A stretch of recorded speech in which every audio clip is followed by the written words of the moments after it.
un visage connu ou inconnu. Pourtant, elle est bien de notre terre, elle est bien d'ici, de Terrebonne. Je te parle de bienheureuse Marianne Blondin,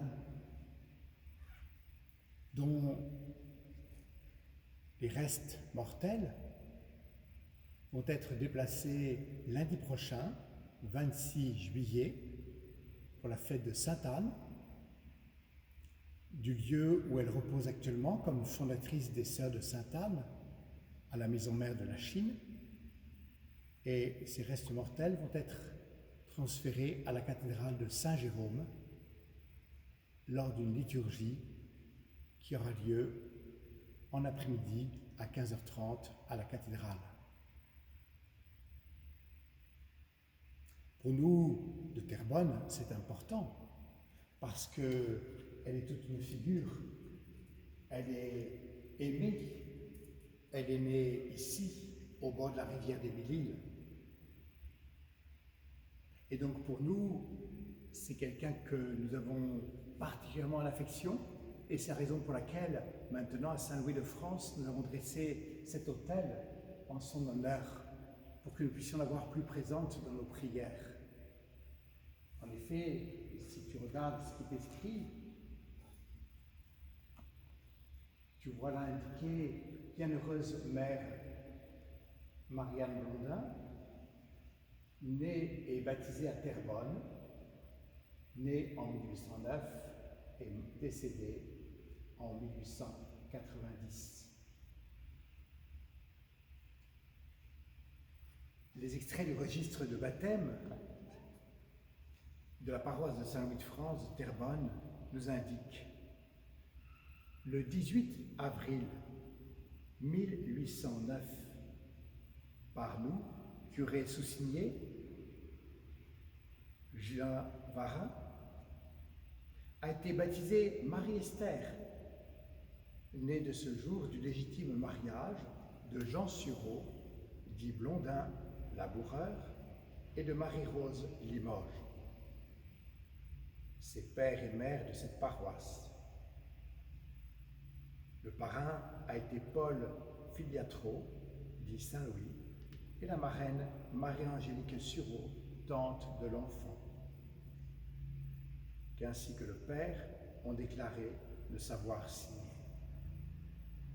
Une famille modeste, du cultivateur,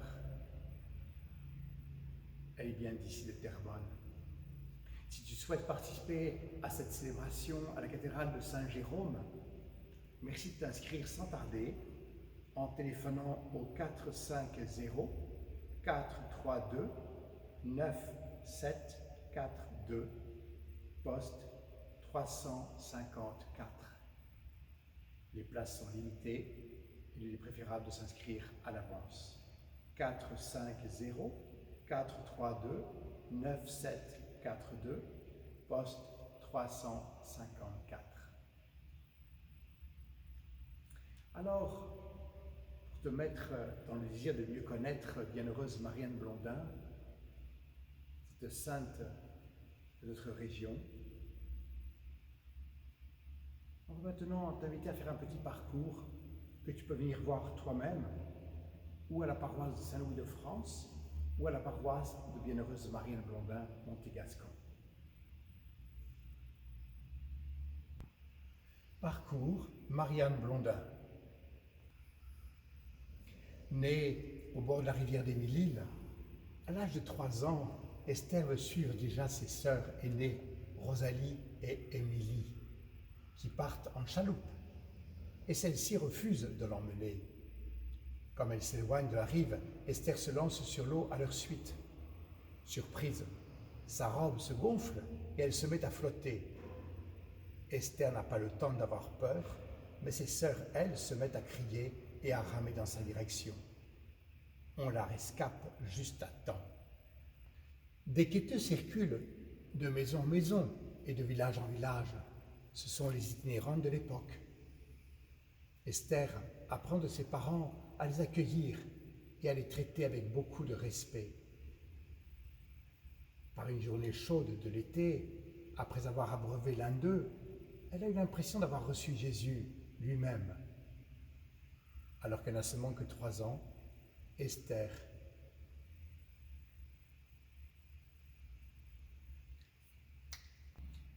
Quand la maman d'Esther se rend au village, elle aime faire une visite à l'église pour y prier quelques instants. Aussi, toute jeune, Esther l'accompagne et déjà, elle est attirée vers le tabernacle. Vas-y. Ça va vite. La jeune Esther marche au catéchisme pour se préparer à sa première communion. L'église de Terrebonne, à l'époque, était située tout près de l'eau. Ici, on a fait une reproduction de cette architecture ancienne et traditionnelle. Esther est la 3e de 12 enfants. Ses parents, Jean-Baptiste Blondin et Marie-Rose Limoges, sont des agriculteurs modestes. Comme tous les enfants nés sur une ferme, Esther apprend dès son jeune âge à s'occuper des animaux et du jardin de la famille. À 20 ans, Esther vient offrir ses services comme domestique au couvent du village de Terrebonne chez les sœurs de la congrégation de Notre-Dame. Bientôt, une sœur lui enseignera la lecture et l'écriture. Et 3 ans plus tard, Esther demandera à se joindre à cette communauté. Elle y recevra le nom de sœur Sainte Christine. Mais sa santé l'empêchera de poursuivre ce projet. Enseignante depuis une 15aine d'années à Vaudreuil, Mademoiselle Esther Blondin entend l'appel du Seigneur à fonder une communauté qui s'occuperait des jeunes les moins favorisés des campagnes, dans des écoles mixtes, une nouveauté que redoute le clergé de l'époque. Avec courage, au printemps de 1848, quand les chemins deviennent praticables, elle se rend auprès de Monseigneur Ignace Bourget pour lui présenter ce projet. Elle a alors 39 ans. L'église Saint-Michel de Vaudreuil et l'école des filles, tout à proximité, là où Esther regroupera ses premières compagnes au moment de la fondation des Sœurs de Sainte-Anne. Les sœurs se considéraient comme paroissiennes et fréquentaient l'église pour tous les offices.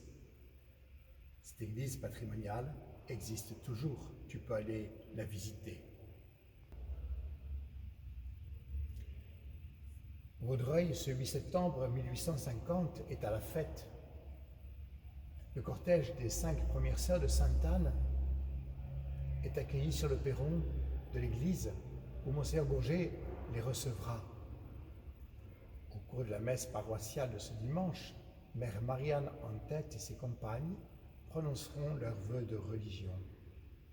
Chacune est accompagnée d'une dame d'honneur, comme dans les mariages, et d'une élève qui rappelle la mission de la communauté auprès de la jeunesse. Esther, qu'on appelle désormais Mère Marianne, fait visiter au curé Archambault une classe de l'école de Vaudreuil qu'elle dirige. Elle porte le premier costume des Sœurs de Sainte-Anne, qui ressemble beaucoup à celui des Sœurs de la congrégation de Notre-Dame. Plus tard, on modifiera ce costume, on adoptera une coiffe arrondie.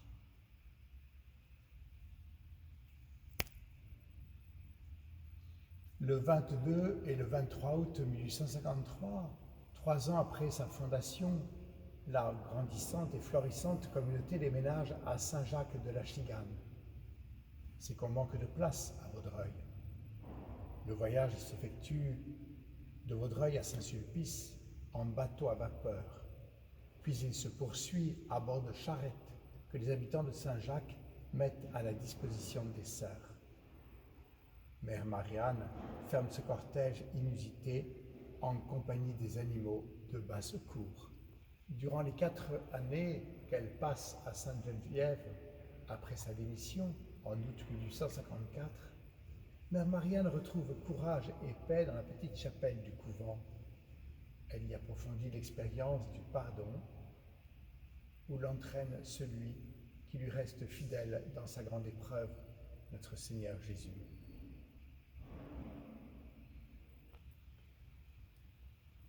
Mère Marianne désirait que sa communauté prenne en charge des écoles mixtes. En pratique, cela ne se réalisa pas de son vivant au Québec. Mais en dehors du cadre scolaire, elle catéchisait les garçons, surtout les grands adolescents restés analphabètes, parce que sans cesse requis pour les travaux de la ferme par leurs parents. En les préparant à leur première communion, Mère Marianne cherchait à leur donner accès au trésor qui la faisait vivre, l'Eucharistie. Au sous-sol du manoir Simpson, à la Chine, Mère Marianne est par la suite affectée au repassage des vêtements qui se fait à l'époque avec des fers à charbon. Ce travail, elle le fait avec les novices et les postulantes, ce qui la met en contact continuel avec les générations montantes. La fondatrice peut ainsi connaître toutes ses filles, à qui elle transmet son esprit, surtout par le témoignage de sa vie. Que de questions répondues, de conseils donnés et de prières faites en commun dans ce réduit. Entourée de ses sœurs et en présence de l'abbé Maréchal, de qui elle a tant souffert et qu'elle a réclamé à son chevet, Mère Marianne meurt le 2 janvier 1890 au couvent de la Chine. Je m'en vais heureuse vers le bon Dieu, répétait-elle la veille de sa mort.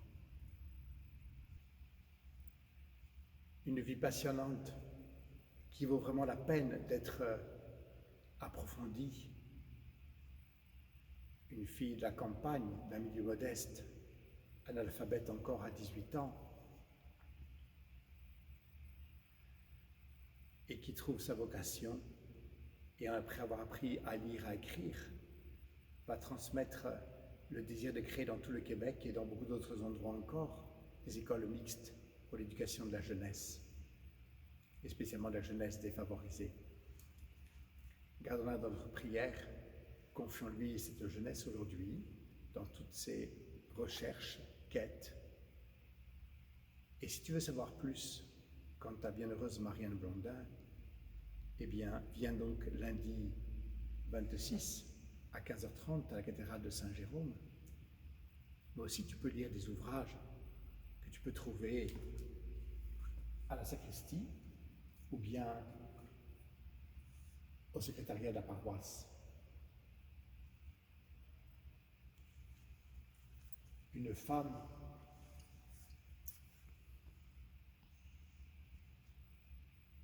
dans la tempête,